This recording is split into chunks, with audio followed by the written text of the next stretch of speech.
Ceci est un livre audio autogénéré par Google. Remerciements. Nous souhaitons exprimer notre gratitude envers les personnes qui nous ont aidés dans la réalisation de ce livre parce qu'ils en ont compris l'enjeu, préserver la mémoire des victimes Tutsi et permettre la reconstruction des rescapés. Nous mentionnerons d'abord celles et ceux qui ont accepté de mettre à nu leurs âmes meurtries.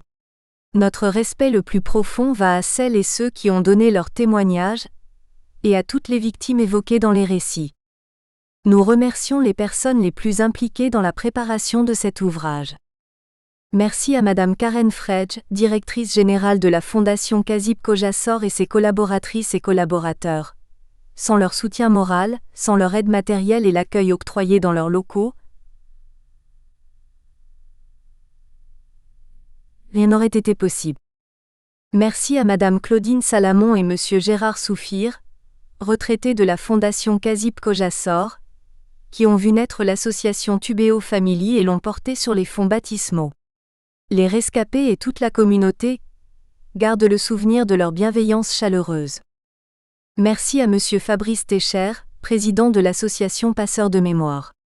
Son aide attentive permanente et son activité positive sans faille ont été garantes de l'aboutissement de notre projet global d'aide aux rescapés du génocide contre les Tutsis.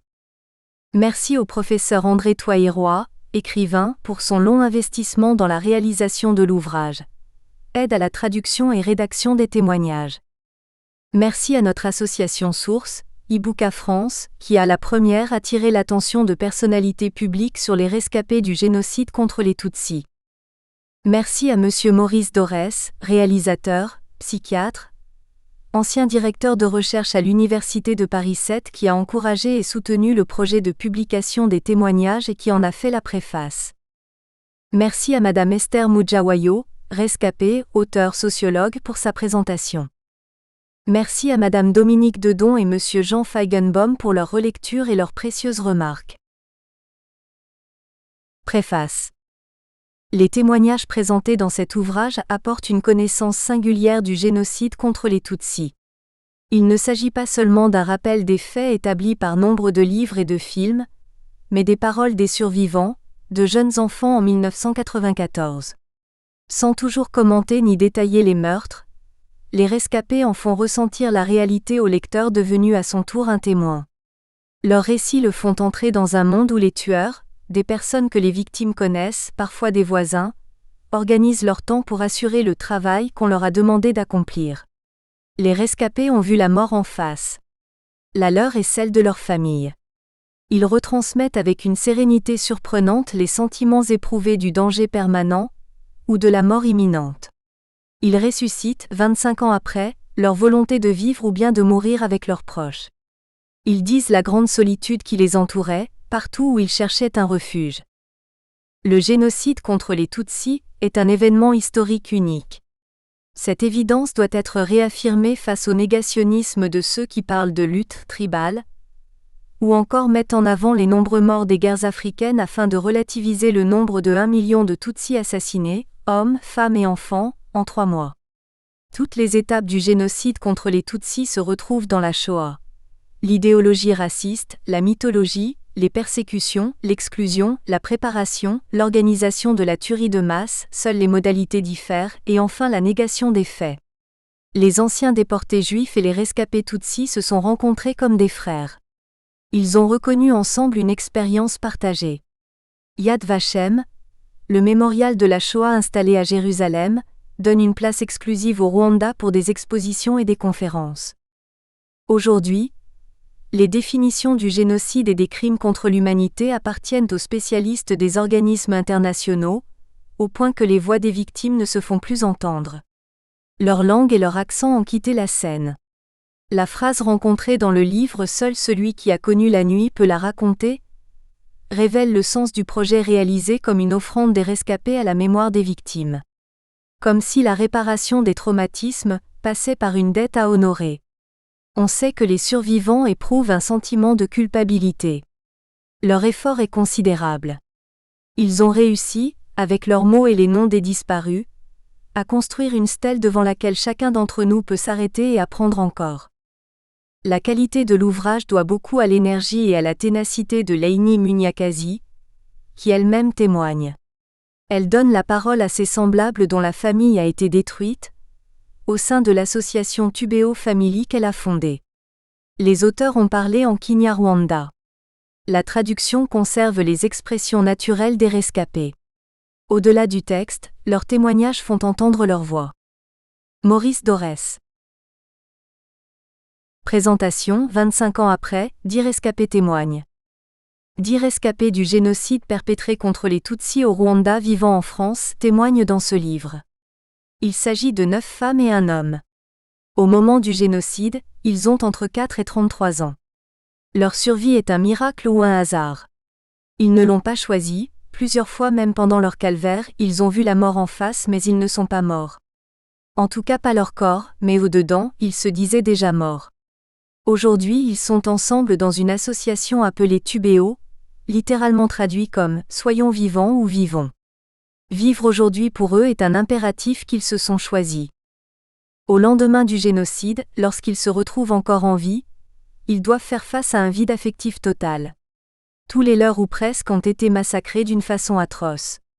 Du jour au lendemain, presque tous se retrouvent sans parents, les frères et sœurs ont été tués. Pour les mères, le plus atroce est d'avoir survécu aux enfants. Et bien sûr, la famille élargie, les amis, voisins et collègues Tutsis ont été décimés, pour la seule raison qu'ils étaient nés Tutsis. Et eux, les survivants, ils ont vu ce que les yeux d'un enfant ou d'un parent n'auraient jamais dû voir. La peur dans les yeux des parents, le viol atroce infligé aux mères ou aux sœurs devant soi, la haine et la violence dans les yeux des bourreaux auparavant voisins, les coups de machette et de gourdin. Ils ont entendu ce que les oreilles d'un être humain n'auraient jamais dû entendre. Les hurlements d'émeutes humaines enragées comme des bêtes lorsqu'elles débusquent un Tutsi de sa cachette, les coups de sifflet et les aboiements des chiens, tous à la recherche d'une proie, le Tutsi a tué petit ou grand. Leurs corps ont subi ce qu'un corps humain ne devrait jamais subir. La course est perdue jusqu'à épuisement, toujours à la recherche d'une nouvelle cachette, les buissons, les trous, les faux plafonds, les marais. La soif et la faim, la fatigue totale. Les coups de machette et les gourdins cloutés, le corps plus meurtri que celui du Christ sur sa croix. Et le paroxysme de l'horreur, le viol infâme infligé aux petites filles comme aux femmes, avec comme conséquence le virus mortel du sida. Mais ce n'est pas seulement le vide affectif, la perte de tant d'êtres chers qui les poursuit, c'est aussi un vide social. À qui je peux encore faire confiance lorsque j'ai vu un camarade de classe devenu tueur, un enseignant, un médecin et même un prêtre ou pasteur? En qui je peux encore faire confiance lorsque j'ai vu des mères porteuses de vie infliger la mort à des enfants? Les cerveaux et planificateurs de ce génocide contre les Tutsis au Rwanda, ce n'étaient pas des barbares africains comme veulent les décrire les médias occidentaux. Non, ils étaient très intelligents, ils savaient que pour réussir ce génocide, on doit d'abord tuer les valeurs traditionnelles rwandaises remplies d'humanisme. Il n'y a plus eu de tabou. Plus de kirazira, comme on dit en Kinyarwanda. Ils ont déshumanisé le Tutsi dans leur propagande bien orchestrée avec des médias très efficaces, plus efficaces même que la machette. Ils ont exonéré les tueurs avec un langage propice à l'extermination sans état d'âme. On ne tue pas, on travaille. On ne viole pas, on délivre. On ne débusque pas les dernières victimes, on glane. Alors tout le monde ou presque, parce qu'heureusement il y a eu quelques exceptions qui se sont mises elles-mêmes en danger pour protéger l'un ou l'autre Tutsi, s'est mise au travail, acharnée, encouragée, et l'extermination a failli être vraiment totale. Les 10 rescapés qui témoignent dans ce livre ont vu, entendu, senti, subi tout cela. Ils ont tout perdu. Mais ils ont choisi de vivre comme impératif de leur association, et ils sont vivants, vraiment vivants aujourd'hui. Parce qu'ils ne sont plus seuls, parce qu'une nouvelle famille, Tubeo, les porte. Les défis sont énormes. Pour combler les vides énumérés plus haut, ils ont décidé de publier ce livre. Ainsi les leurs, atrocement et inhumainement tués lors du génocide perpétré contre les Tutsis en 1994, retrouvent dans ce livre leur beauté et bonté d'antan, leur nom, leur joie, leur humanité. Pour beaucoup, c'est aussi une sépulture humaine puisque leurs corps n'ont jamais été retrouvés et ensevelis comme des humains. Et pour toi qui lis ce livre, tu deviens un frère, une sœur. Aujourd'hui tu es témoin, tu ne peux plus dire que tu ne savais pas. Ça s'est passé au Rwanda en 1994, mais ça peut encore se passer. Sois un passeur du vrai. Plus jamais ça. Esther Mujawayo. Introduction. Voici un ensemble exceptionnel de témoignages sur le génocide contre les Tutsis au Rwanda en 1994. Je les ai recueillis dans cet ouvrage parce que je suis une rescapée.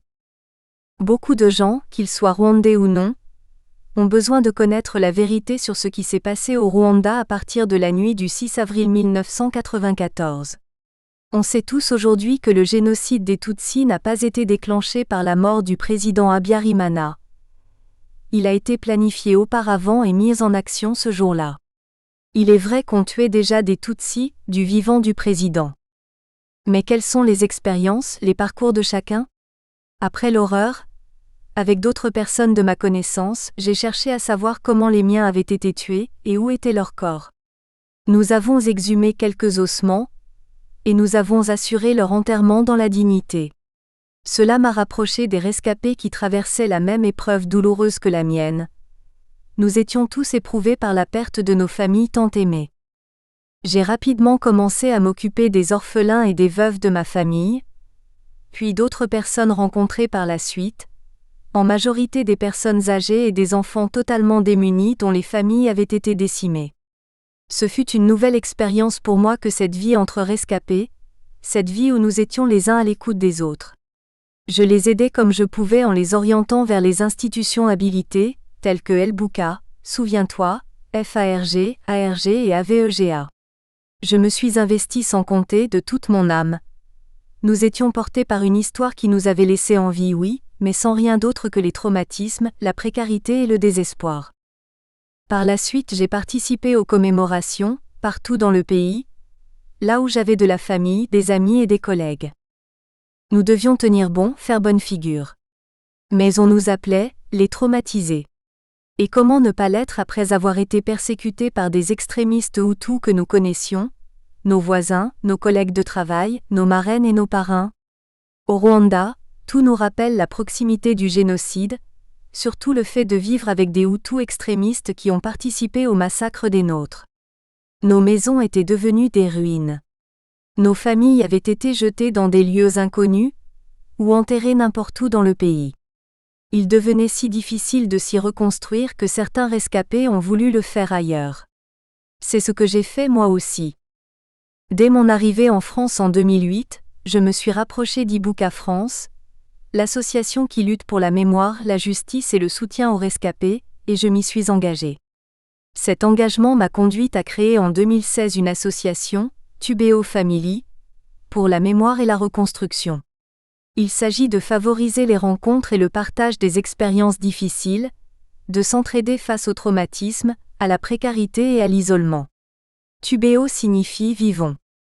L'association Tubeo Family a reçu depuis 4 ans l'aide d'une fondation juive de solidarité, le Kazip Kojasor, qui accompagne notamment les survivants de la Shoah et leurs familles. Les rescapés du génocide des Tutsis, soutenus par le Kazip Kojasor, ont bénéficié d'un accompagnement psychologique et social par des professionnels qui nous écoutent et nous tendent la main. Nous leur en sommes très reconnaissants, d'autant que durant des années, nous n'avions pu compter que sur nous-mêmes. Je participe à de nombreuses manifestations, commémorations et événements organisés par Ibuka France, avec d'autres associations et le Mémorial de la Shoah. Nous luttons contre l'oubli et les falsifications de l'histoire, pour la vérité et pour le souvenir de plus d'1 million de personnes disparues. Cette histoire des Tutsis est la mienne. J'ai besoin de connaître les raisons de la haine et de la négation, les raisons de l'immobilisme des puissances qui avaient les moyens d'intervenir quand les médias montraient les massacres en direct. Pourquoi cet acharnement à anéantir les Tutsis? Pourquoi à Kigali? La non-intervention des casques bleus qui ne les ont pas sauvés? Au sein de Tubeo Family, la prise de parole est un outil de transmission, elle est thérapeutique pour ceux qui ne parviennent pas à s'exprimer. Un rescapé est une personne blessée dans tout son être. Pour nous qui sommes issus de ce pays d'Afrique qu'est le Rwanda, la famille représente toute notre vie. La perdre, c'est courir le risque de nous perdre nous-mêmes. Mais nous avons décidé de vivre, de rester debout et de réclamer justice. J'ai commencé à écrire mon histoire quand j'étais encore au Rwanda. Je l'ai reprise quand le groupe de parole s'est créé au sein de Tubeo Family. Nous avons partagé nos témoignages et renforcé nos liens en écrivant ensemble. Mon souhait de transmission a ainsi pu se réaliser. Après l'étape de l'écriture, nous avons décidé de publier un livre collectif et nous nous sommes organisés pour mettre en forme les témoignages. Mais il est parfois plus douloureux d'écouter les récits des autres que d'écrire les siens, et la tâche était si éprouvante que certains ont abandonné. Nous avons malgré tout achevé ce travail puis confié le texte en langue maternelle, le Kinyarwanda, au traducteur. À présent, j'invite le lecteur qui veut savoir ce qu'il s'est vraiment passé au Rwanda en 1994 à lire ce livre. Les témoins qui l'ont réalisé sont sortis de l'isolement. Nous sommes maintenant devenus une famille. Laini Munyakazi. Laini Munyakazi. Laini Munyakazi. La survivante de la famille. Je m'appelle Marie Lenwalda Munyakazi, mais tout le monde m'appelle Laini. Mon père venant Munyakazi, et ma mère Stéphanie Mukankubana, étaient tous deux originaires de Kibungo, dans l'ancienne préfecture de Kibungo, actuelle province de l'Est du Rwanda. Lors de leur mariage en 1956, mes parents habitaient à Zaza, là où est sise la deuxième mission catholique au Rwanda.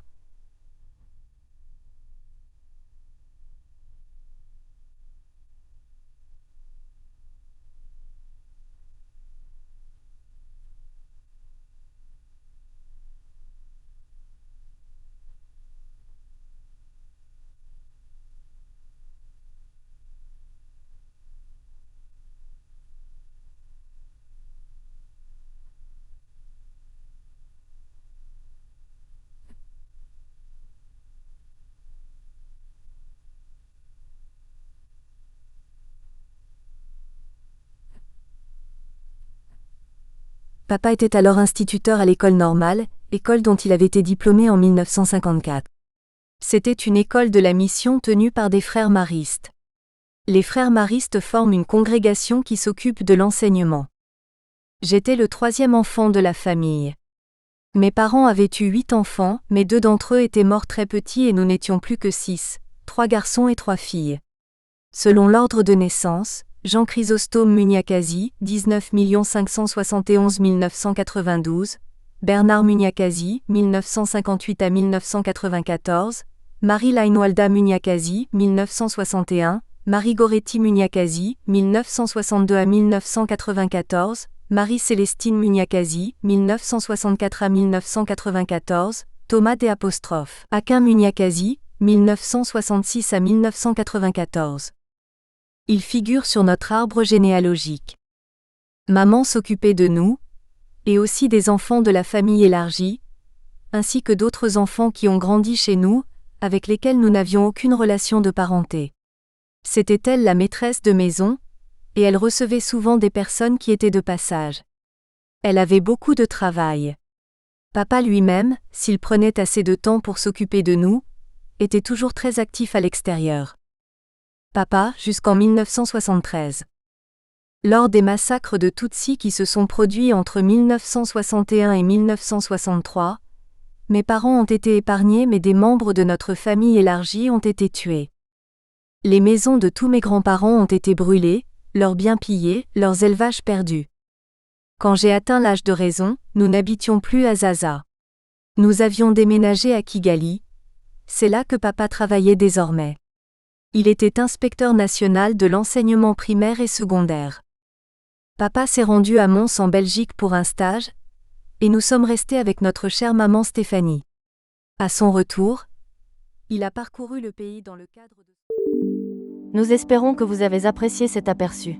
Pour continuer à écouter ce livre audio sur Google Play Livres, utilisez le lien dans la description de la vidéo.